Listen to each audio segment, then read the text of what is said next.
हाँ स्टूडेंट्स, पिछले वीडियो में हमने आपको पीरियड और ग्रुप बता दिया था, लेकिन आज हम उसका अगला पार्ट 2 है।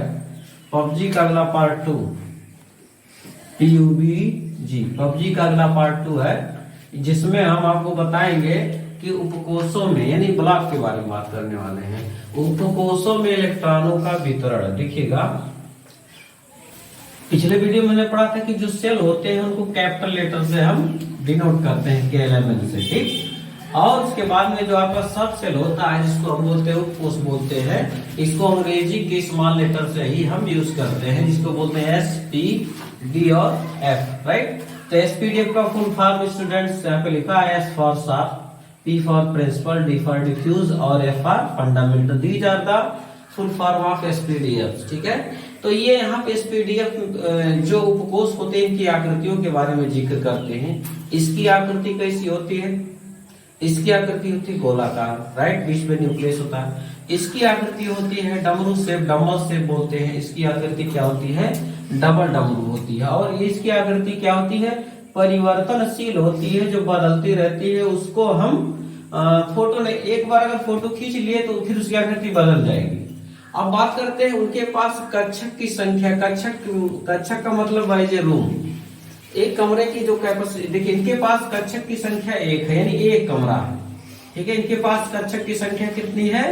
3 है, ठीक। और इनके पास कक्षक की संख्या 5 है, इनके पास कक्षक की संख्या 7 है, ठीक है।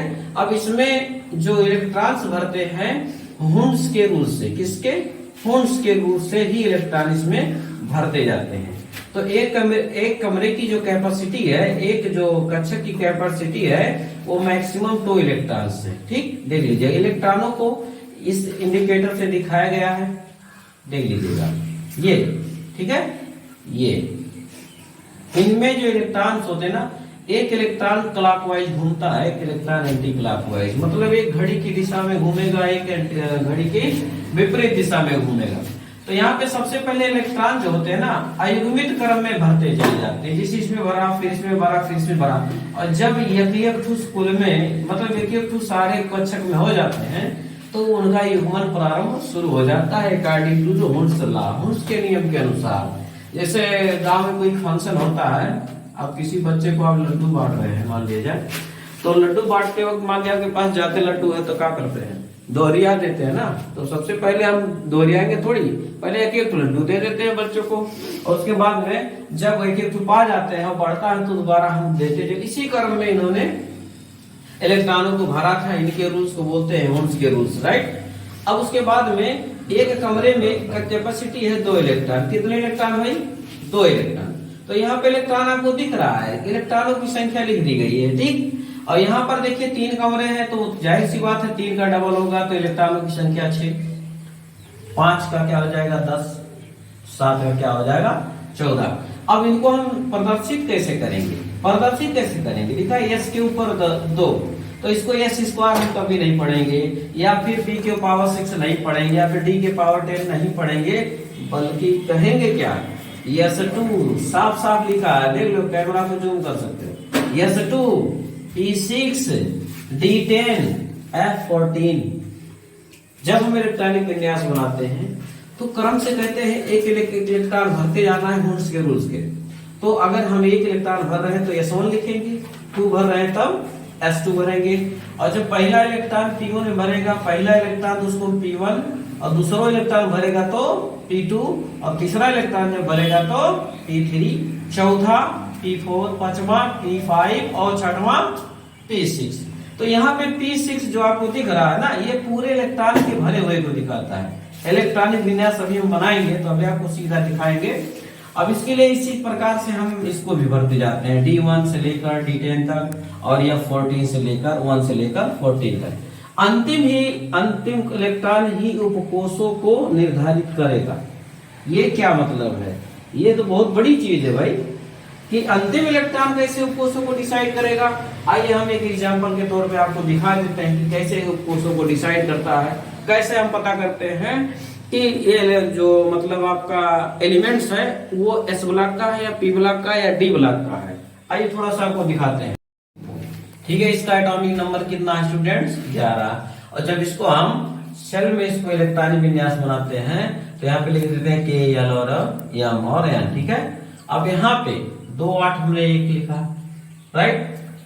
तो पहले सेल में होते हैं, पहले सेल में उपकोषों की संख्या होती है 1, दूसरे सेल में उपकोषों की संख्या होती है 2, तीसरे में कितनी होती है, क्या होती है 3। तो यहाँ पे देखिए इलेक्ट्रॉन 2 है तो हमने 2 भर दिया, इलेक्ट्रॉन 8 है तो 2 का ये तो कॉमन चीज है, और यहाँ पर 8 है, ठीक है 8 है तो हमने 6 भरा।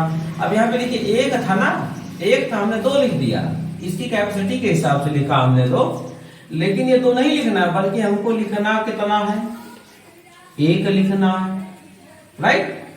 अब यहाँ पे देखिए ये पहला पीरियड आपका है, दूसरा पीरियड है, तीसरा पीरियड, इनको लिखेंगे क्या क्या लिखेंगे 1 2 और 3। हमारा इलेक्ट्रॉन कहाँ लिख रहा है अंतिम वाला, यस में लिख रहा है। इसको क्या करिए बाहर निकाल लीजिए, बेचारे को बाहर निकालिए, ठीक है बाहर निकाला।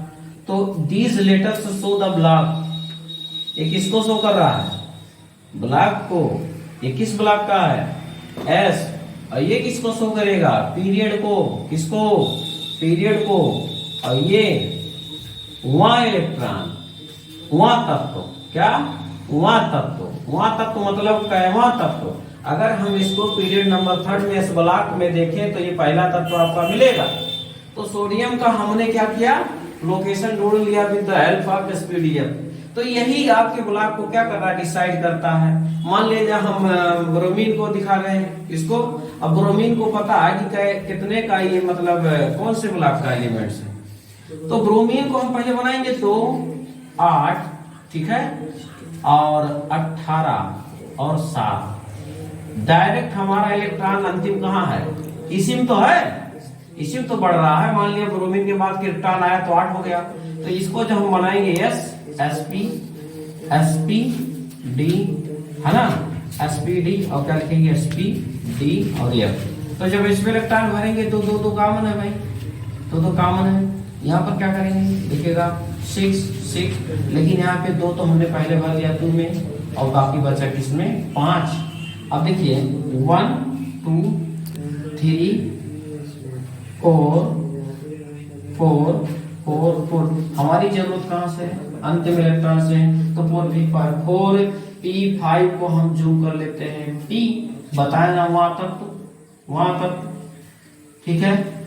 और ये क्या बताया आपका पीरियड बताया, ये आपका क्या बताया ब्लॉक बताया, ठीक है। अगर ध्यान से देखिएगा तो ये जो वहां तत्व आ रहा है वहां तत्व ये बताएगा।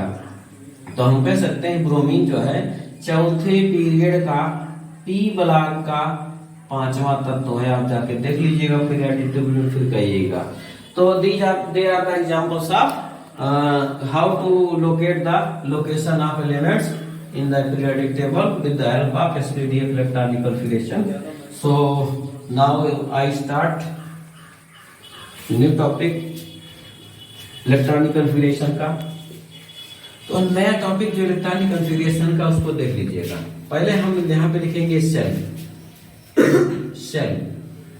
इस सेल में सारे सेल को हम डिसाइड करेंगे किस सेल में कितने सब सेल होंगे, ठीक है। तो सबसे पहले पहला सेल लिखेंगे हम, नंबर हो गया सेल का 1 2 3 4 5 और क्या 6 7 लेंगे। पहला सेल है के एल एम एन और क्या ओ और क्या पी और क्या क्यू। तो यहाँ पे सब सेल कितने होंगे देख लीजिएगा, सब सेल, ठीक। यहाँ पर सब सेल होगा एक ही, यहाँ पर sp क्या होगा sp, यहाँ पे क्या होगा spd, यहाँ पे क्या होगा spdf, यहाँ पे क्या होगा spd और f। तो एक फार्मूला याद रखिएगा 1 2 3 4 4 3 2। ये फार्मूले के हिसाब हमेशा याद रखेंगे। तो किस सेल में कितने ऑर्बिटल्स आएंगे वो आप आराम से आप देख सकते हैं। ध्यान से देखिएगा ऊपर यहाँ पे एक फार्मूला हमने लिखा है 1 2 3 4 4 3 2, 1 2 3 4 4 3 2। इसको याद करने में कोई दिक्कत नहीं होती है, पड़ोसी का मोबाइल नंबर तो याद ही कर सकते हैं।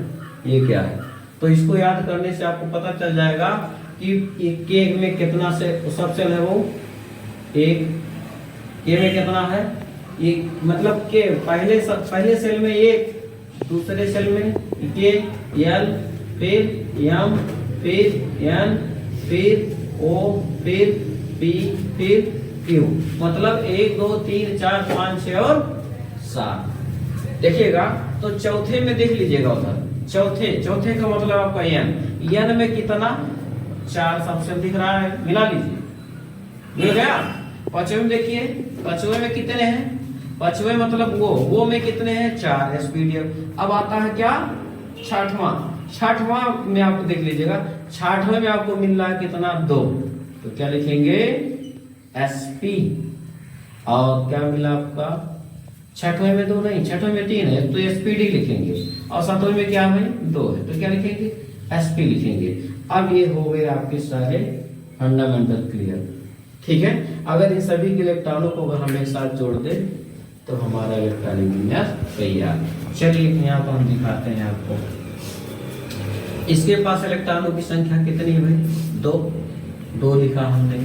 इसके पास देखिए यहाँ पे लिखा हमने 2 2 6 2 6 10 2 6 10, एक ही लेक्चर में सारा खत्म। 14 2 6 10 14, फिर 32, फिर 18, फिर 8। अब समझ में आ गया होगा ये किस चीज का इलेक्ट्रॉनिक विन्यास लिखा गया है, ये लिखा गया है स्टूडेंट 118 का, ठीक है। 118 वाले एलिमेंट्स को क्या बोलते हैं OG, organisation. Are you clear. अब इस चार्ट के मदद से चार्ट आपको इतना हेल्पफुल करेगा एसपीडीएफ इलेक्ट्रॉनिक विन्यास बनाने में, कोई समस्या हम नहीं छोड़े इसमें। लेकिन ये पासवर्ड है, इस पासवर्ड को याद रखिएगा तो आपको पता चल जाएगा कि कौन से कोर्स में कितने उपकोर्स हैं, ठीक है। अब देखिएगा, अब इसी के हिसाब से हम इलेक्ट्रॉनिक विन्यास बनाएंगे। तो अगले वीडियो में हम एसपीडीएफ इलेक्ट्रॉनिक विन्यास डिटेल में आपको बताएंगे। तब तक के लिए धन्यवाद।